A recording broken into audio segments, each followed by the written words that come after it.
நாகையில் 50க்கும் மேற்பட்ட குழந்தைகளுக்கு பாலியல் தொல்லை கொடுத்த மனநல ஆலோசகர் கைது செய்யப்பட்டுள்ளது பரபரப்பை ஏற்படுத்தியுள்ளது. நாகப்பட்டினம் அரசு காப்பகத்தில் குழந்தைகளுக்கு பாலியல் தொல்லை கொடுத்த புகாரின் கீழ் மனநல ஆலோசகர் சத்யபிரகாஷ் கைது செய்யப்பட்டுள்ளார்.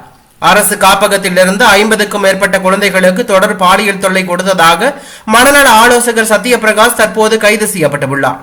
காப்பகத்தின் கண்காணிப்பாளர் சசிகலா கொடுத்த புகாரின் அடிப்படையில் மனநல ஆலோசகர் சத்யபிரகாஷ் போக்சோ சட்டத்தின் கீழ் தற்போது கைது செய்யப்பட்டுள்ளார். அரசு காப்பகத்தில் குழந்தைகளுக்கு நல்ல தொடுதல் கெட்ட தொடுதல் குறித்து வகுப்பு எடுத்த போதே குழந்தைகளுக்கு சத்யபிரகாஷ் பாலியல் தொல்லை கொடுத்ததாக தெரிய வந்துள்ளது. மேலும் இது குறித்து போலீசார் வழக்கு பதிவு செய்து விசாரணை மேற்கொண்டு வருகிறார்கள். இதற்கிடையே வெளியான ஒரு பரபரப்பு தகவலின்படி குழந்தைகளுக்கு பாலியல் ரீதியாகவும் மன ரீதியாகவும் சத்யபிரகாஷ் பாலியல் தொல்லை கொடுத்திருப்பது விசாரணையில் தெரிய வந்துள்ளதாக தகவல் வெளியாகி பரபரப்பை ஏற்படுத்தியுள்ளது.